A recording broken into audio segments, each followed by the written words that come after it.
Eto, hindi lang daw ang anak niyang si Manny Pacquiao ang ipinagdarasal ni Mami Junisha, kundi maging ang makakabakbakan ni Pacman na si Floyd Mayweather Jr.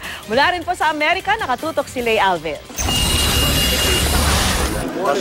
Kumpleto na ang buong pamilya Pacquiao dito sa Amerika para suportahan ang pambansang kamao sa kanyang laban kontra kay Floyd Mayweather Jr.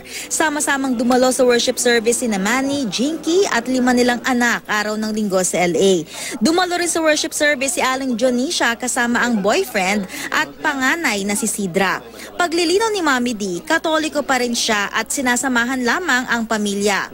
Ipinagdarasal daw ni Mami D, di lang si Manny kundi pati si Mayweather. Silang dalawa, pinagdasal ko nga walang accident sa luna sa taas. Ang laro nila kailangan perfectly ang laro, laro lang walang rumi. Para masaya ang mga tao nanood. Wala lang yun, ang naitabo sa una ay kuha lang. Okay lang. Okay lang. Masaya po ba kayo para sa kanya? Masaya na. Kaya lapit na laban ni Manny.